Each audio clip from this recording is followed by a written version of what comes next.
Raise your fists together. I am somebody. I may be poor, but I am somebody. Red and yellow, brown, black, and white. We're all precious in God's sight. Everybody is somebody. Stop the violence. Save the children. Stop bullying. Save the children. Hold your head high. Stick your chest out. You can make it. Keep hope alive. Keep hope alive. Keep hope alive. Hello everyone, my name is Gerald Morrow and I want to welcome everyone to the Saturday morning forum here at Rainbow Push. We have a very important program for you today. Our theme is about empowering the black community by elevating our black men. Today we're going to talk about representation in education, community and the role we all play. We'll discuss the power of our vote and our presence and our advocacy. Joining me today, we have right here Dr. James Walton, former CPS principal and candidate for elected school board. Right here, we have Mr. Dwight McKee, one of the founding members of Rainbow Push. To my left, Brother Bob Starks, another founding member of Rainbow Push Coalition. Brother Michael White, father and educator at Columbia College. And finally, my former colleague, Abdul Muhammad, who's a former principal at Lynn Bloom High School and Douglas and other various education spaces in CPS. We have an incredible discussion for you today.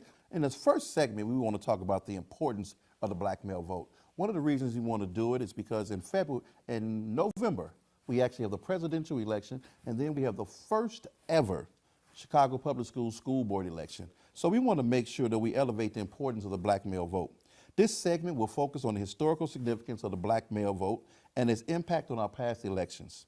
Now, I want to make sure we start off with the historical significance of it. So let's go to Brother Dwight, then we'll come to you, Brother Starks. Well, historically, it's kind of played itself differently in history because for so long black males didn't have the vote. The whole counter revolution to the Reconstruction was to take the vote out of the black male hand, and so it took us probably another 100 years to get the vote. But you had to give black men credit because they are essentially the ones who fought so hard for us to have the vote and led that movement for us to have the vote. In a day like now, it's a major piece of the equation because politics operate now with the margins, is that it's so divided down the middle that it's on this side, it's probably 48-48. And so the victories or the losses are based on how the margins play out. The independents, the black men, the white women, black females.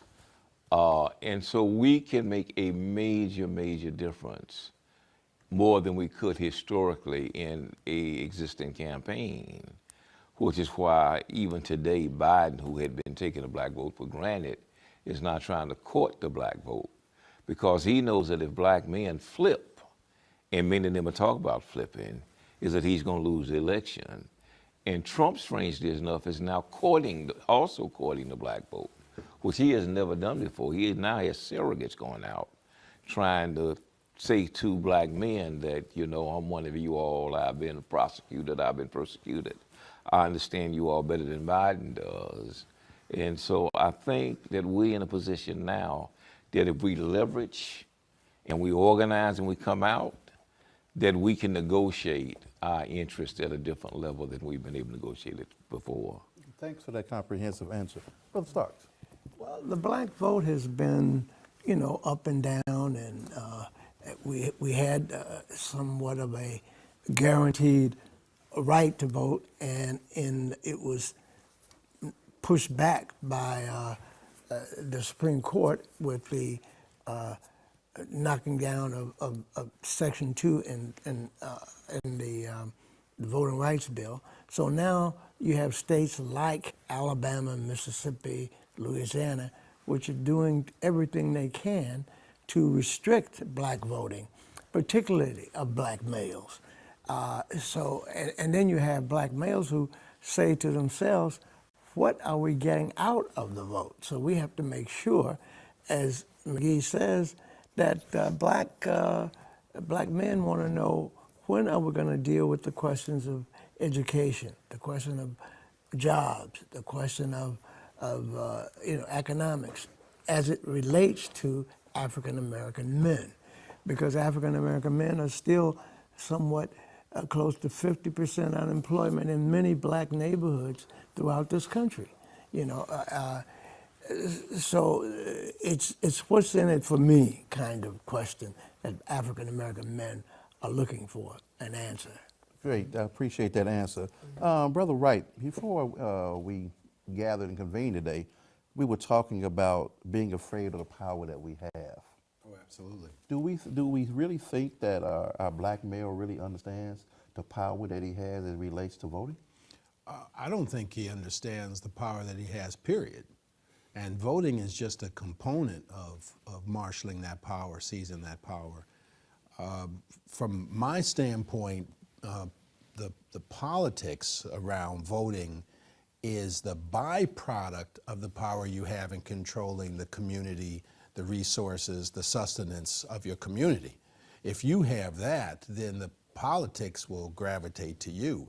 I think we've flipped the script where we're looking for the politics to solve the issues of the community when the community has to solve the issues of politics. Thank you, thank you. In the world of education, Brother Abdul Muhammad, what do you think we could do in the educational system to raise the awareness around our young black men? I think that the root of all of our problems in our community, the root of it is education. And our people have not been properly educated since we were brought over here. But I want to go back to a point that my brother just brought up regarding the economics of our community and voting.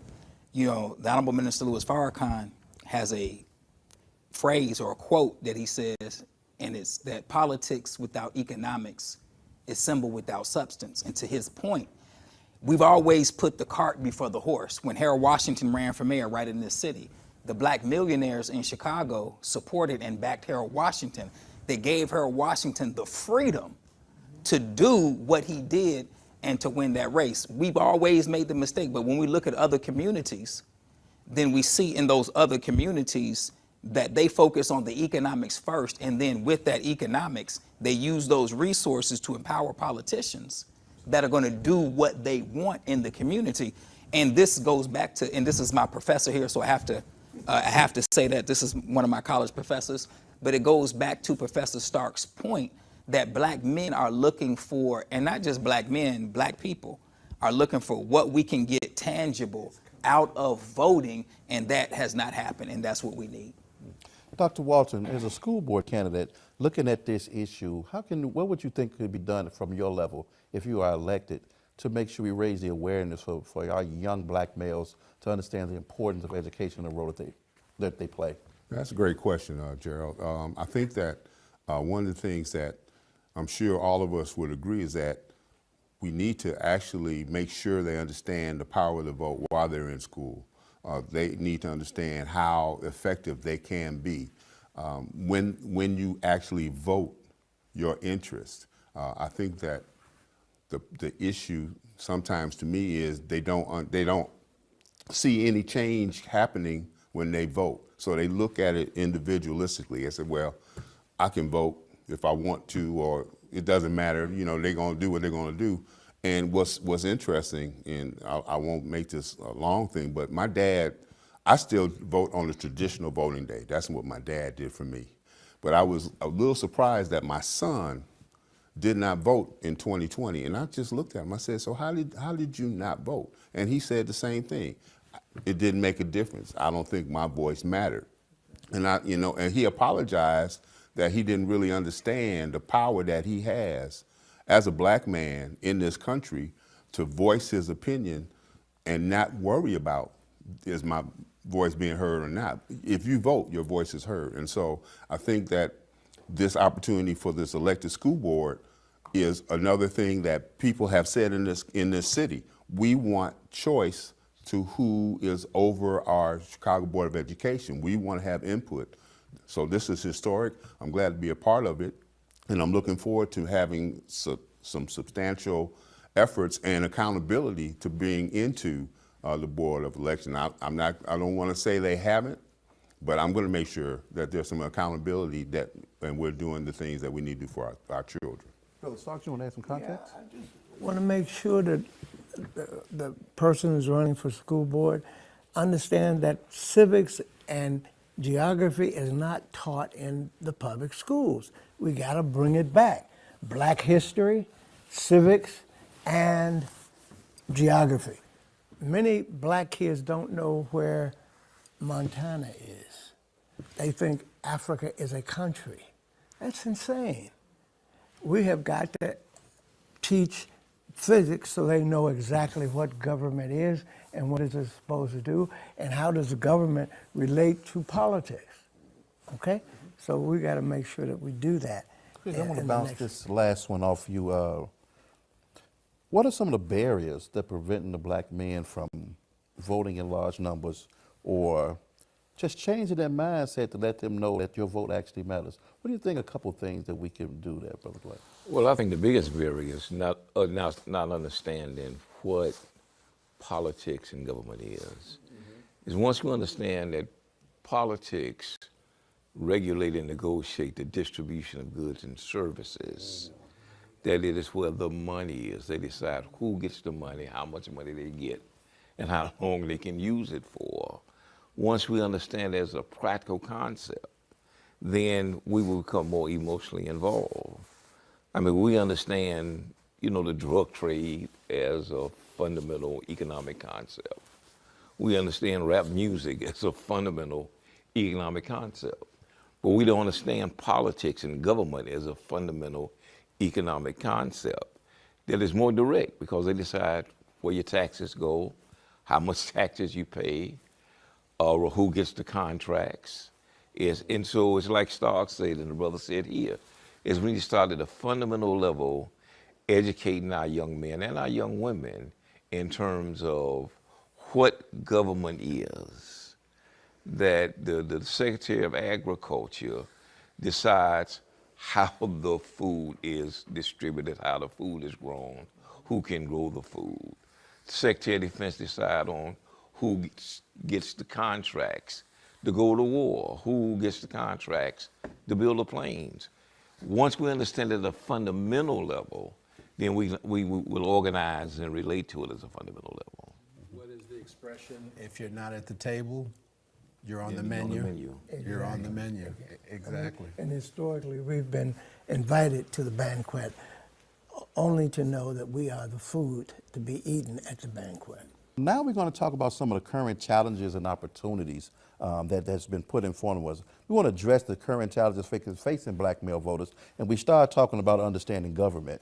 But now we want to look at some of the opportunities to increase the voter turnout. And I want to go back to start with education over here. What do we need to do at the school level to increase the awareness of voter turnout? I think what Professor Stark said was great. Our children and people have to be educated. So making sure that our children have the civics classes. And the thing about it is, even if they don't have the civics classes, still making sure that they get the education. So as a black educator, knowing how important these issues are to the black community, as a black educator, I made sure that our children were educated. So I would invite people in to educate our children on their rights and register them to vote. And this is why we need black educators in the schools, because black educators know what black children need. Okay. I want to go back to you real quick, Mr. Starks. What do you think has divided our community impact? Economics. Because the basis of participating in politics is that you have to have a sound economic base. I.e., if you're running around looking for a job, if you're homeless, you can't participate in politics, right? So you need to have some economic base, and that's why oppressors have always tried to keep us out of politics by keeping us in poverty. And can I jump in? I just want to add, because we didn't talk about it in the last session, but when we talk about voter suppression and we talk about black men, we have to look at the number of black men who were incarcerated because of the drug laws of the 60s, 70s, 80s, and into the 2000s. And you have millions of black men who were incarcerated, who then lost their right to vote which ties in with what he's saying. Not only lost their right to vote, but also lost their right to have gainful employment. So it creates this cycle of poverty, and then we become disengaged in the political process. Yeah. So it's all related. Yeah, so to your point, especially to yours, I've paid more attention to data when it comes to elections, and it is almost startling to see how the under-resourced, under-served communities. I live in Woodlawn. Woodlawn, we're trying to come up, but we still are in that category of maybe 20% of the vote comes out on an election. And it's usually because we don't have the means or the education to understand not voting is hurting us more than helping us. And so the economics is dead on. It's the basis upon which we've been oppressed. If you keep people economically depressed, then you don't have to worry about them participating in politics or raising their voice on many things. That takes me, I want to lean into something with brother right here. And we talked about this before about, and we're going to keep it under the theme of economics. We talked about crafts. Yes. We talked about the work that you're doing. And there are so many different crafts in the work that you do that can help increase our economics in our community. Can you speak to some of the crafts that you believe that can actually help especially our younger black males? And again, we don't want to make this about the color, but the data keeps leaning us to the color. We don't want to make it all about black men, but the data keeps leading us to black men. In addition, we have Father's Day coming up. We have Juneteenth coming up. So we want to really keep that focus around the importance of that black male in the community. And I'm glad, again, you guys brought up economics. But one of the things that we talked about in education, especially at the higher ed, were the different crafts that are there that our children just don't know anything about. Yeah, I mean, when people think about, I'm a cinematographer, so I make movies, right? So when people see movies, they think of it as just the end product, but everything that's done on a motion picture is done in every other discipline in the world. So, I mean, we have electricians, we have carpenters, we have nurses, we have teachers, we have obviously actors, makeup, hair, cosmetology, we have special effects, plastic forming. Everything that you do to make a motion picture is applied elsewhere, because those people come from those skills and they go to make the motion picture. So if you can build a set, you can renovate your basement. Right. I want to elevate this question to you, Dr. Walton. You know, the state of black education in this system has many fathers.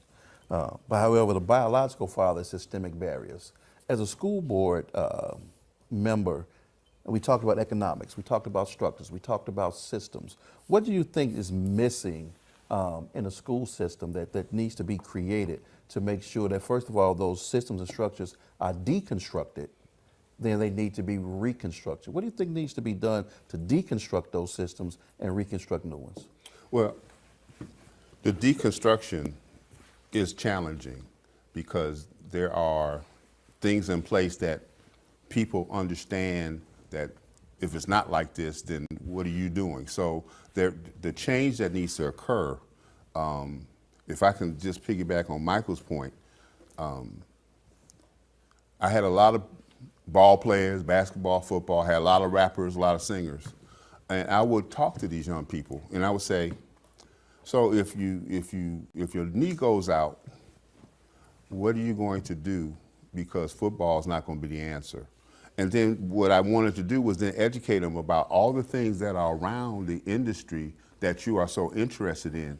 You can still be a part of a music industry, even though you're not the rapper. You can be in movies. So I think that to be able to take the spotlight off of the things that our young people only see and begin to expand, okay, but who's behind Beyonce? Who's behind Chris Brown? And look at all of these careers that are probably making economic stability for themselves in that arena. So I would begin to try to expand on and deconstruct how we're pigeonholed, how kids have been pigeonholed by social media to get into different areas and still love the industry that they're in. You know, if And you also could. teach economics in the public schools. Many kids don't know how to open a bank account. But we don't understand what economics is, Starks, Okay. in America. Tell We me. don't understand what the purpose of America was.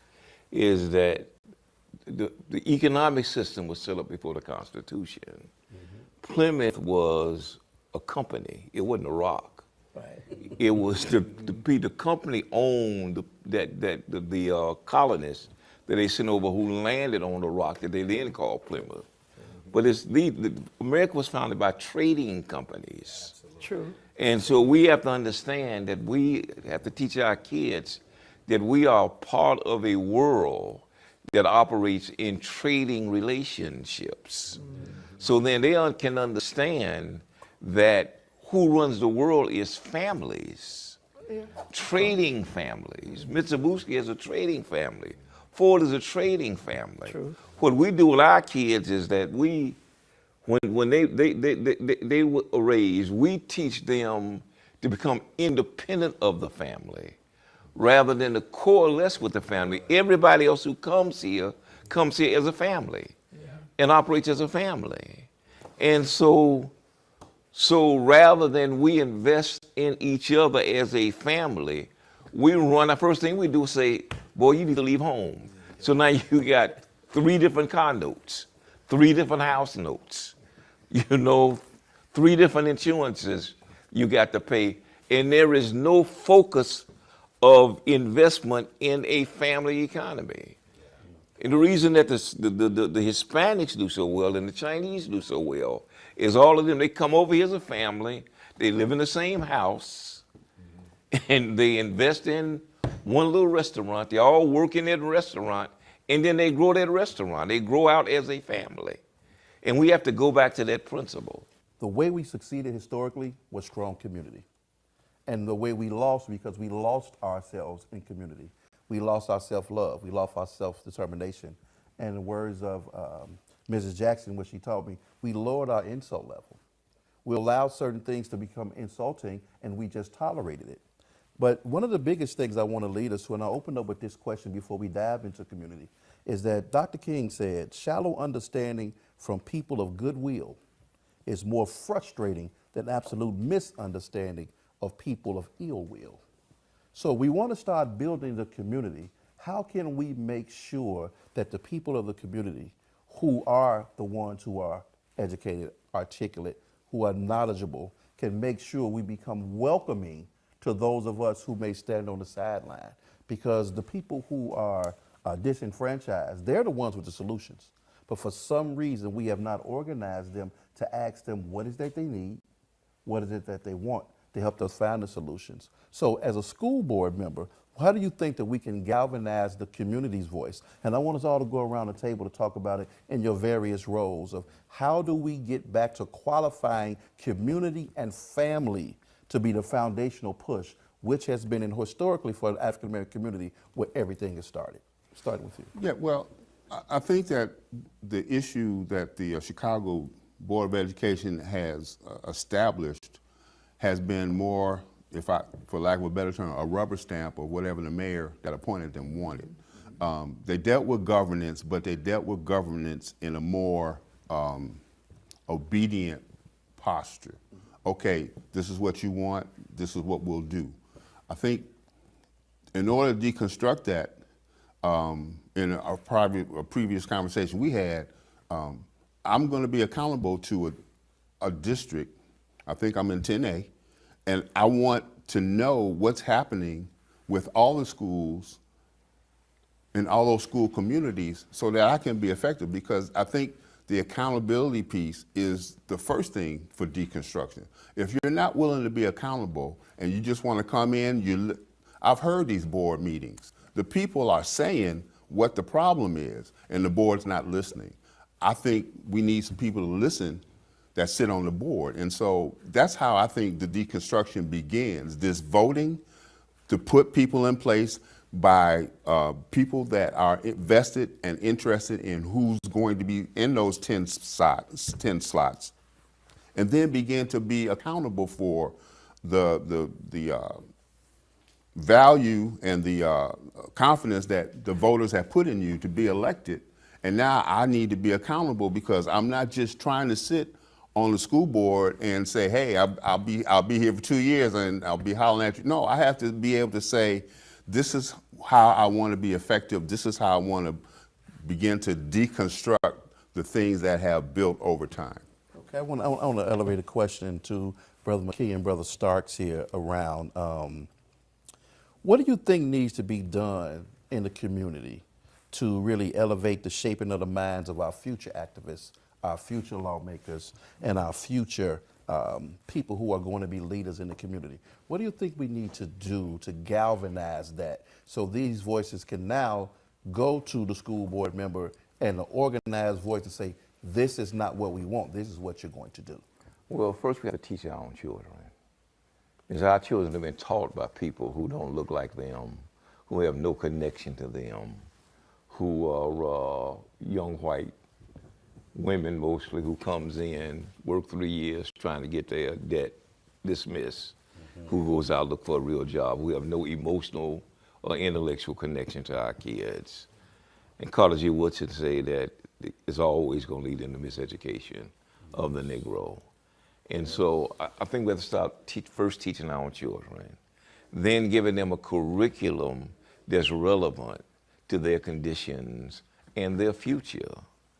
Is that we have a mentality now that comes, it's really kind of a fairly recent mentality to get a job.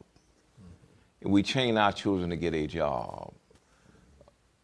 We don't give our children broad economic concepts that develop their interest or their talents, or their passions, and help facilitate that and invest in that. We say your responsibility is to get a job and be able to pay your rent, so you're not a burden on me. And so we have to kind of reorientate ourselves, because like I say, every other culture that comes here think systemically. And as a community, we don't think systemically, we think individually. I want to get me a job, I need to get me a career, I need to get me a...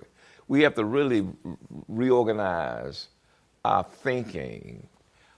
And then lastly, we have to start looking toward the future rather than locked into the past. Is one of my business partners said to me, she's Indian the other day, is that we need to stop looking, being dependent on reparations and start dealing with preparations. Is that we will probably never get the money they owe us. Because if they pay us what they owe us, they're gonna go broke. And white folk ain't gonna do that. But if we focus on preparation in terms of our future and who we can become, then I think it gives us an honest chance to compete against these other cultures. We have to talk about family. I think we've lost focus on family. One of the ways in which the oppressor has thrown us off course is to take our fathers from the home, okay? Now see, remember when that man talked about, he was on television talking about in Jim Crow, black family fathers were in the home. Well, the reality is, in the 60s, the welfare system took fathers out of the home by law. They had caseworkers that went around to those welfare families and said, if we have a family in the house, we'll take the money away from you, right? Absolutely. So we have got to make sure that we emphasize family, because that's where it starts. I agree with you 100% on that. Secondly, we got to deal with history. Do our young people understand the history of African and African American people? Do we teach it in the public school system? This young man knows we formulated a curriculum for black history and passed it in the state legislature as a requirement. You remember that? They don't teach it. Many of the teachers said they don't know how the hell to teach black history, right? And this goes back to the point of why we need black educators, because when we look at solutions, when we look at building communities, we have to have black educators in the schools teaching black children. So one of the things that you and I have talked about before, Gerald, is creating a pipeline of educators. And we can look at what Brother Conrad did. And when Inner City Studies was open, There's so many black educators that came through inner city studies, Absolutely. and those black educators that Brother Conrad and Brother Lance and yourself and your wife and others touched, like me, went out and took that education to black children and black communities. But we're never, if we're not intentional as the leaders in the community, if we're not intentional in making these things happen, then they're not going to happen by osmosis. And we have to recognize, to your point again, Professor Starks,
since before Jim Crow, the black family has been under attack.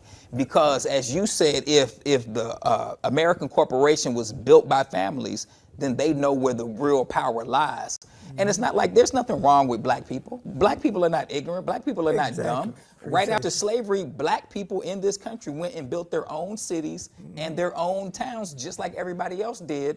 But the system that is rooted in white supremacy worked to destroy those systems, dismantle those towns, and force what we call the Great Migration and put us into the cities the way we are today. So there are real threats to the black family, like what you talked about with welfare.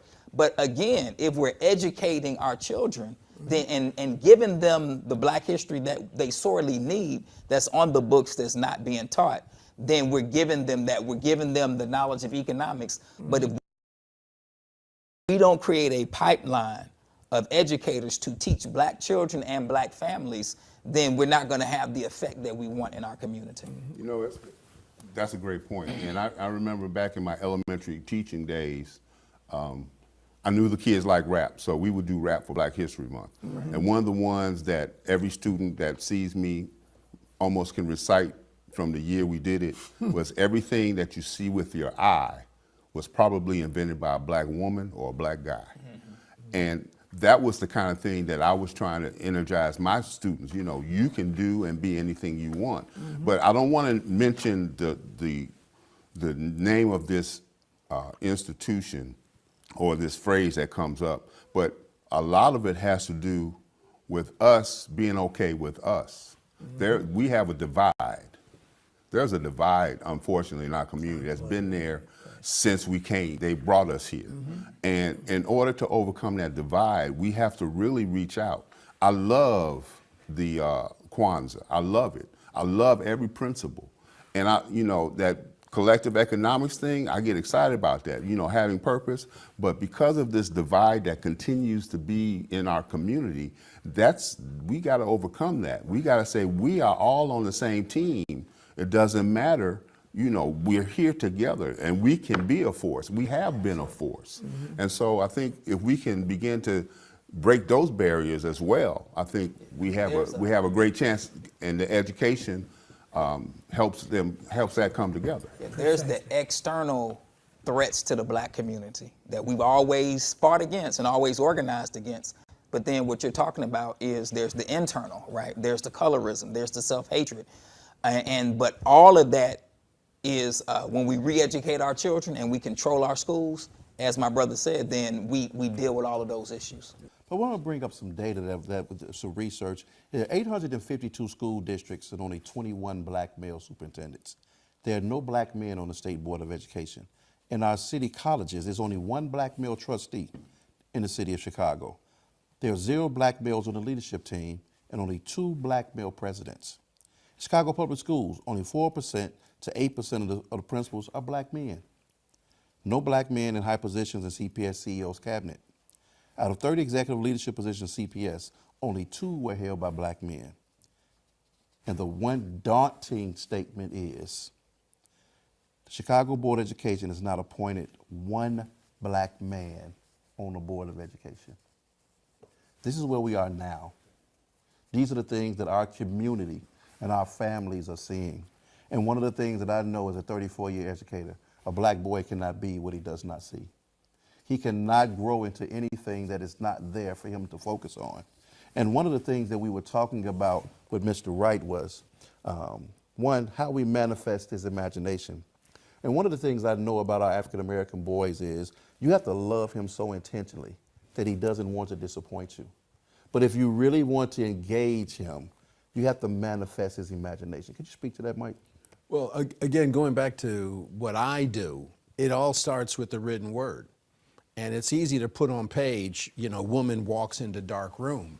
But somebody's responsible for that casting, for that wardrobe, for that dark room, for how exposure works. So we are always manifesting an idea. And so the way I teach and the way I produce is find the photomechanics, find the mechanics that create a reality to an idea. And I think what happens with too many young people is even when they succeed in the classroom, what do they walk away with? They walk away with a letter grade. Can we find a way to make them walk away with something tangible, something in their hands? Something they build a mini house, they have a running vehicle, there's a solar panel. They will learn math if they have to build an oil derrick. They will learn physics, they will learn hydraulics if there's something that has to come from it at the end, other than the abstract. Brother Abdul, one of the things that we talked about all the time in education was making sure that it was equitable structures. Right. What are some of the things that you see that are inequitable that need to be disrupted and dismantled? We always look at discipline data when we look at black boys and how black boys are over-disciplined in schools. But that same thing is true for black educators as well. So if we want to level the playing field for black men, then we have to move from a system that punishes black men for being black men. And we need to move to a system that, as my brother said earlier, that doesn't target anybody but celebrates everybody. And so this is what black men need in the educational space. And so this, and you know, as an educator, I know you're a fellow educator, so this is what we have tried to do for the last, me 25 years, for you 34, is to create an environment where black boys feel welcome. We need to get some black men teachers in public schools. We don't encourage black teachers in training. We don't train black teachers. What do we do to get more black men, particularly in education, particularly in the lower grades? There are black men that are qualified to teach. They're out there, but sometimes what's not seen is how these black educators might get a second interview, but then they're gone. So they play a little bit with the equal opportunity employment thing until they get who they want to get. So in order to make a dent in any of this, because that data, Brother Morrow, was devastating. It's absolutely devastating. Which just continues to talk about how we still have to push through in a lot of areas to say that we're worthy of these positions that you're not letting us be on. But we have to have a community that rally around black men to be a part of. We want him because we know him. We want him because we've seen his action. We've seen his work. We need this guy. We need this black man here. We need this black man there. And so the community has a huge piece to do with it. I mean, I know we all as principals did community work when we were at our schools because we understood we needed the community to support what we're doing in order to make those changes for our young black people. Are we after the school or are we after the education? Because you can get the education, and that's one of the things that my industry is going through right now. Everything that we can teach in the classroom, they can get online. So we have to reinvent what it means brick and mortar and mentorship, because they can get all the information now, right? And quicker. So if they're going to walk through the doors, what will that be? We have to begin to talk about internships and making business community connections that we can say, okay, we have kids that are interested in Apple and how you all do what you do. Can we have some kids come and work with you and learn what you're doing? Because I'm gonna tell you, our children are not ready for AI. And AI has been here for a minute. And we need our kids need to be comfortable and competitive in this environment. So we got to get those opportunities. They have to engage and they have to be able to be exposed to those things. We are the most creative people in the world, but we don't understand how to capitalize on our creativity. That is true. Is that we have to teach them the value of intellectual property and how ideas become inventions and inventions become industries. And that's what Iraq is that in the turn of the century, when you look at the patents and the patent distribution, there were far many more in the black community than they are today. We've lost that, and so we don't know how to capitalize on our own creativity. Imagine if George Washington Carver would have capitalized on his inventions. He had 300 inventions but 6 patents. So we lost about 10 industries that he created that other people capitalize on. So we have to reorient our kids to what America is and how it works. Back to community, Brother Abdul, as a school leader, and you wanted to go to the community, to galvanize the community, to teach them about various things like the prisoner pipeline, what were some of the things that you think that you would say to the community to help organize and activate that community to utilize their voice? So the thing that again, it's all about education. We would talk to the community and engage the community and see, well, what are the needs of this particular school community, because it all changes. There's themes that are the same because we're all the same people, but each community has unique things that they need. So working with the alderwoman or alderwoman, working with the preachers in the community, the economic leaders in the community, to create something that the people in that community can benefit from. As a principal and someone who understands the value of education, that is what I did. And to my brother's point, see, it's not just about giving them the information, right? Because in today's, like, you go on social media and it's an overload of information, but is it correct? So now I'm not just giving you information, that's a dime a dozen.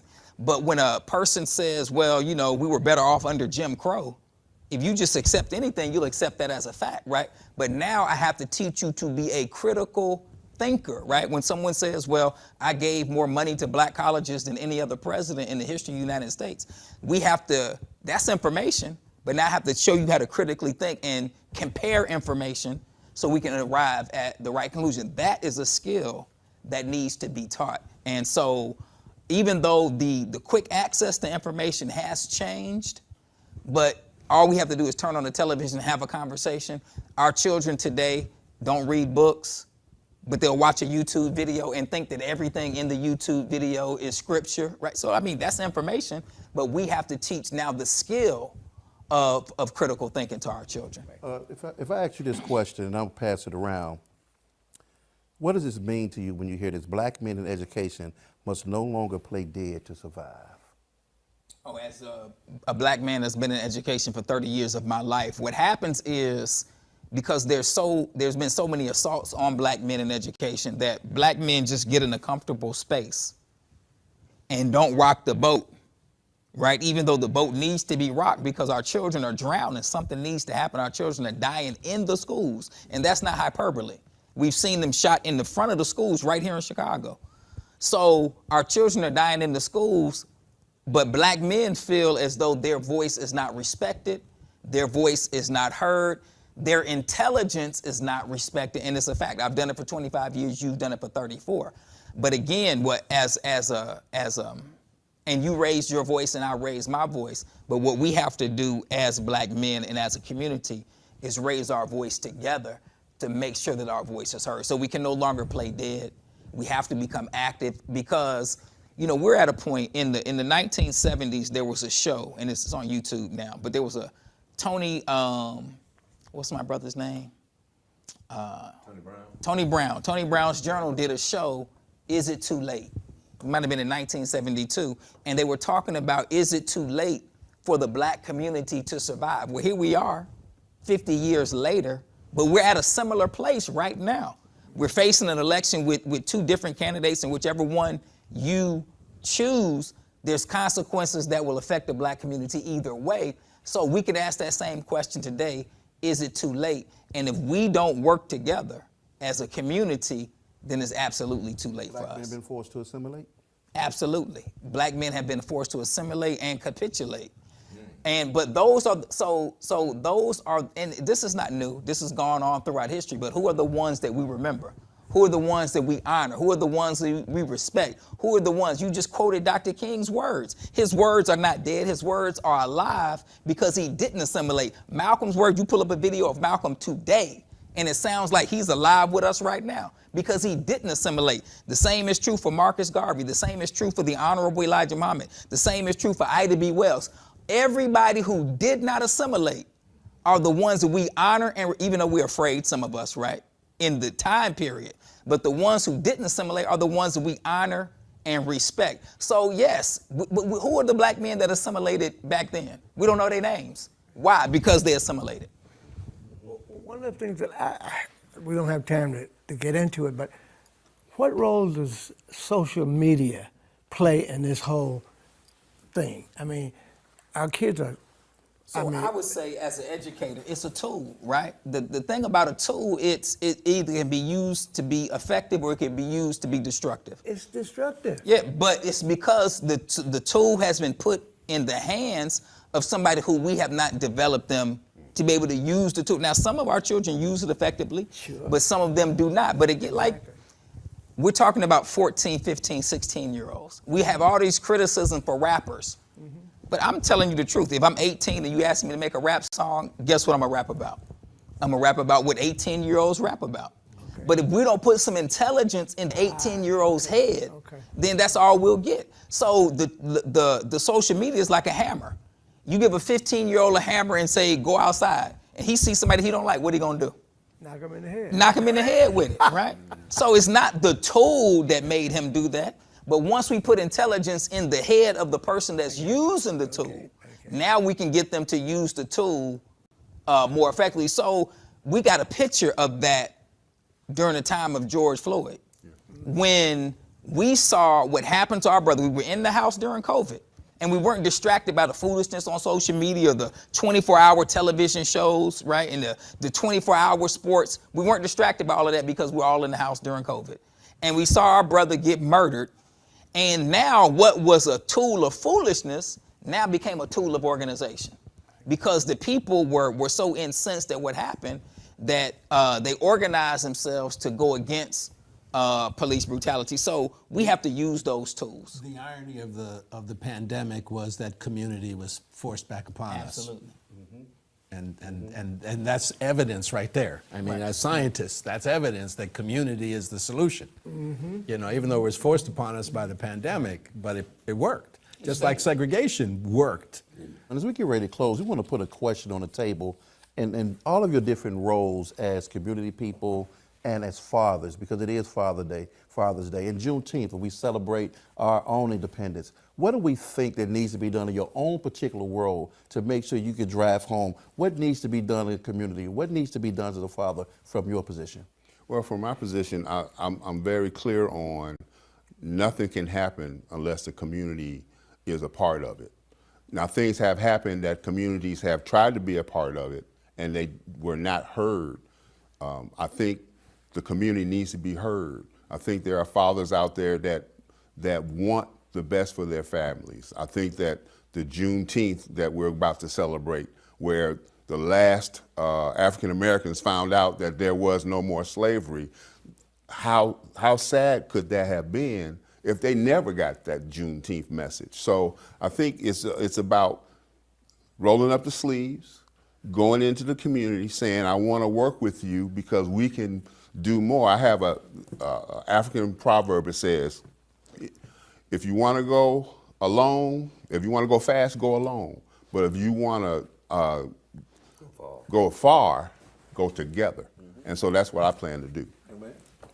Well, community means common unity. So we have to understand what things we need to unify around first, come to some terms on that.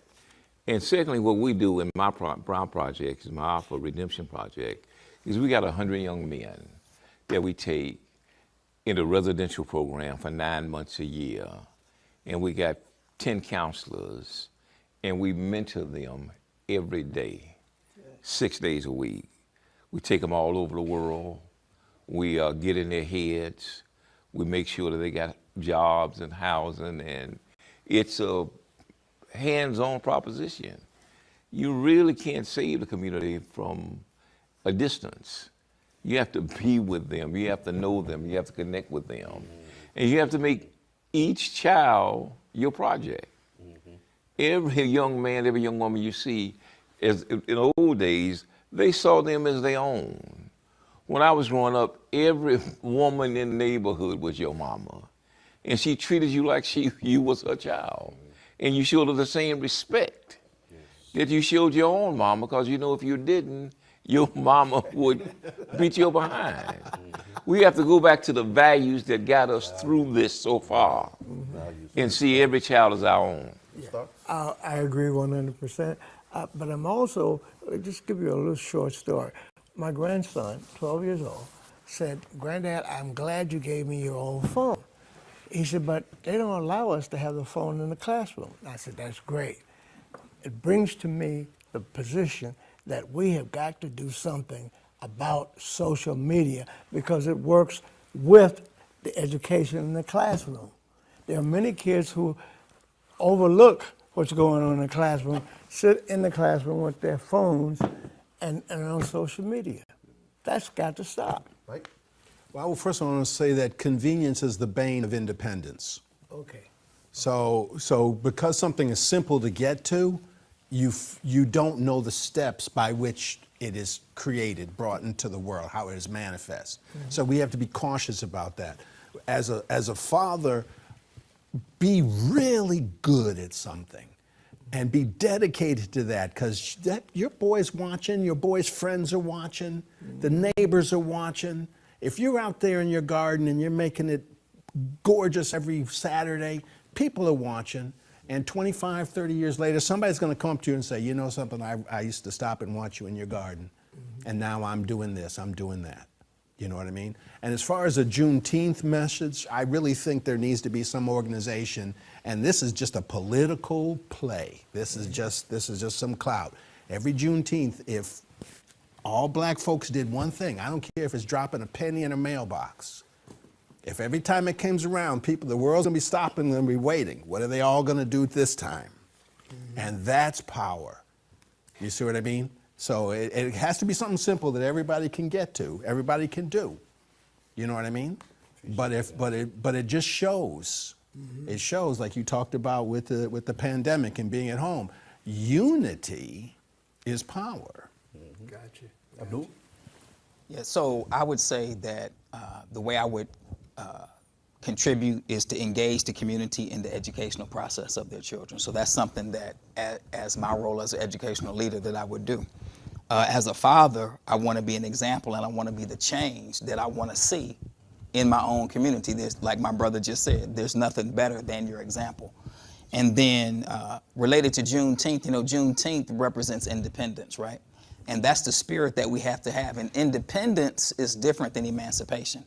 Emancipation means to free from the hand, but not the control, right? Independence represents real freedom, but freedom is comes with responsibility. Freedom is not absent of responsibility. So as a message that I would want to give people for Juneteenth is to honor the holiday as a holiday of true independence, not a holiday of emancipation, and meaning that we take the responsibility of freedom and we control our own communities. I want to thank you all for those comments. When I look at the community aspects as it relates to fatherhood and it relates to Juneteenth, I think about our access points and our opportunities without restriction. We have to use our voice to say we're not going to tolerate this. This is what we just want it to look like. We have to stop subliminally teaching and enforcing silencing. A lot of times we have celebritized our school board members, we have celebritized our elected officials, and they have been allowed to come into our communities and bring a message of an oppressor, and we have not held them accountable. So we have to get back to accountability. We have to get back to making sure that every voice is heard. We have to make sure that those who are closest to the problem have the loudest voice. We have to make sure that we are becoming welcoming again. Like I said earlier, what qualified us was the community. We started in the basement of a church to say, we're not going to tolerate this. When we looked at Brown versus Board of Education, it was 12 black women who said, you're not going to miseducate or uneducate our children. We're not going to stand for it. That was community. That was family. That was us saying enough is enough. And we have to get back to that space where we own education to say this is what our children will be taught. You want to control our children? Give them the curriculum that you want them to have that'll teach them to assimilate, that'll increase the prison to pipeline. We as a community must say this will not be tolerated. You will not come tell us what you're going to do for us. You're going to make sure that your arrogance, your privilege, and your entitlement will be addressed every single time you come into our community. And it has to start with the black male voice. We want to thank everybody for coming out to our Saturday morning forum. We want to thank our panelists for an outstanding discussion. As we continue to go forward, we continue to move forward. For more information to get involved, please follow us on social media and be sure to join us next week at the Rainbow Push Morning Forum. Good night. So thank you for joining us on our Saturday morning forum. Be sure to visit our website at rainbowpush.org so that you can gain information relevant to our up and coming annual convention. You'll also want to visit all of our social media platforms so that you can gain additional information about all that we have going on in the organization. And equally important, we appreciate your ongoing support. Feel free to take that cell phone of yours and hold it to the QR code on the screen and give on the spot, or take that same cell phone and text the word PUSH to 41444, or you can simply go to our website at rainbowpush.org and click on the donate button. We are sanctuary. We are a sanctuary. When I think of Rainbow Push, I think of two words: social justice. Education advocacy. Political empowerment. Freedom and equality. Corporate partnership. Stop the violence. Save the children. Don't get in, shut it down. If we don't get in, shut it down. Political change. Inclusion, evolution, progress, justice. Jesse Jackson. Keep hope. Keep hope alive. Alive. Keep hope. Keep hope alive. Alive.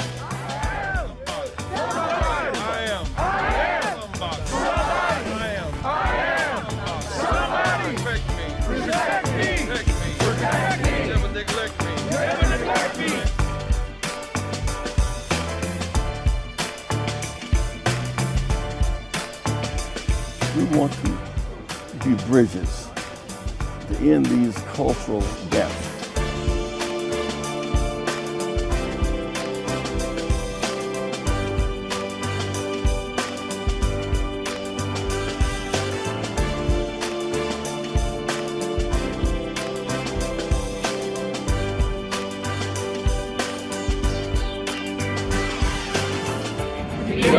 We're going forward. By hope. Not backwards.